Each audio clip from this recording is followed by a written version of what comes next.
উনি খাতা খুলতে দেবেন না মুর্শিদাবাদে বলছেন হুমায়ুন কবির।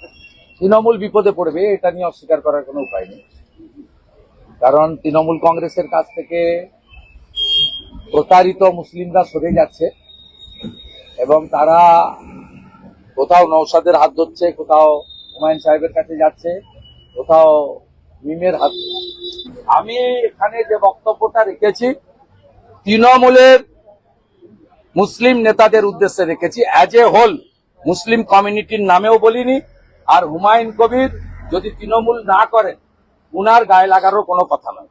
উনি যদি তৃণমূল করেন এখনো মনে প্রাণে, উনি যদি মনে প্রাণে এখনো তৃণমূল করে থাকেন, মমতা ব্যানার্জির সঙ্গে কথা বলেই এইসব কাণ্ড কারখানা করে থাকেন, তার অর্থে যদি করে থাকেন, আইপ্যাকের বুদ্ধিতে যদি করে থাকেন, তাহলে উনি এই হিসাবের মধ্যে পড়েন।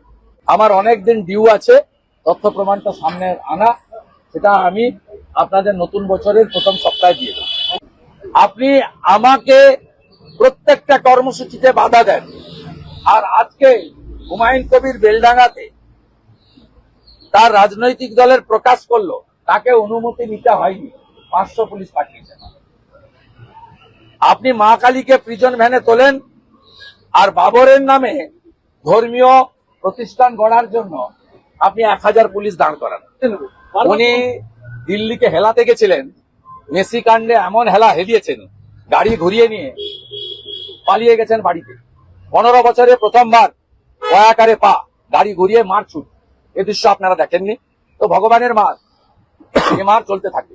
আমি চ্যালেঞ্জ করলাম মমতা ব্যানার্জিকে যে 3000 মাইক্রো অবজারভারের মধ্যে একজনও যদি পশ্চিমবঙ্গের বাইরের রাজ্যে কর্মরত কোন মাইক্রো অবজারভারের নাম আপনি দেখাতে পারেন তাহলে আমি ক্ষমা চাইব, আর আপনি যদি দেখাতে না পারেন আপনাকে ক্ষমা চাইতে হবে।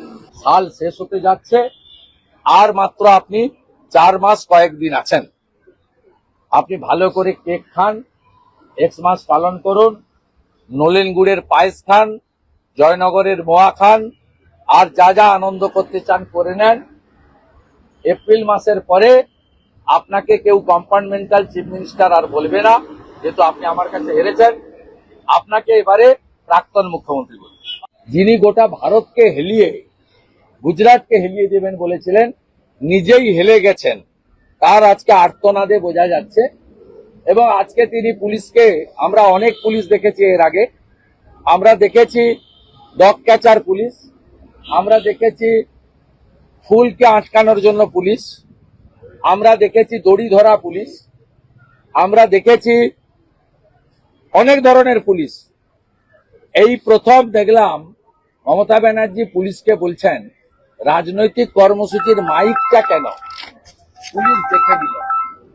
তাই আজ থেকে পশ্চিমবঙ্গে আরো একটি পুলিশ চালু হলো, mic testing police. Mic testing পুলিশের আজকে উদ্ঘাটন করলেন মাননীয় পুলিশ মন্ত্রী নেতাজি ইন্ডোর স্টেডিয়ামে। আজকে তিনি নিজের রাজনৈতিক দলের লোকেদের বিভ্রান্ত করেছেন। তিনি বলেছেন নাম না থাকলে 6 নম্বর ফর্মে আবেদন করতে ইআরও বা ইআরওর কাছে। আমি তৃণমূলের বিএলও 2দের বলবো, আপনাদের নেত্রী, আপনাদের সুপ্রিমো তথ্য জানেন না, পড়াশোনা নেই এবং ভেতরে ঢোকেন না, লোক কান দিয়ে দেখেন। এক্ষেত্রে আপনারা এর বুদ্ধিতে পড়বেন না। বিএলও যারা বুথে বুথে আছেন তাদের কাছেই 6 নম্বর ফর্ম দিতে পারবেন, 7ও দিতে পারবেন, 8ও দিতে পারবেন। আর শুনানির সময় এইআরও বা ইআরও আপনাদের ডাকবেন, মাইক্রো অবজারভারের উপস্থিতিতে শুনানি হবে।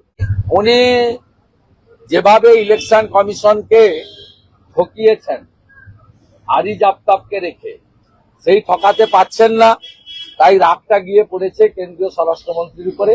যদিও ইলেকশন কমিশন সংক্রান্ত বিষয়ে স্বরাষ্ট্রমন্ত্রীর প্রত্যক্ষ কোনো রোল নেই, সবাই জানেন আপনারা। দ্বিতীয়ত, তিনি রাজীব সিনহার মতো চাটুকারকে বসিয়ে রাজ্য নির্বাচন কমিশনের মডেলে ভারতের নির্বাচন কমিশনকে চালাতে চেয়েছিলেন। সেগুড়ে বালি দিয়েছে ইসিআই এবং সিও, দুটো অফিস। এটাতে ওনার খুব রাগ হয়েছে।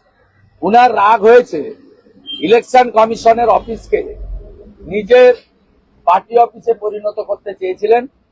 এক চিঠিতে election commission shipping corporation of ইন্ডিয়াতে অফিস শিফটিং এর ব্যবস্থা করে দিয়েছে।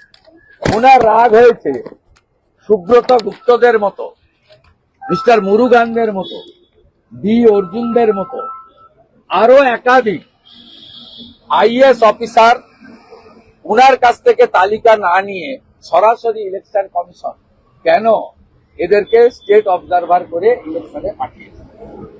উনি যেভাবে গত 6 বছর আরিজ আফতাবকে দিয়ে ইলেকশন কমিশনের অফিস চালিয়েছেন, সেটাতে চালাতে পারছেন না।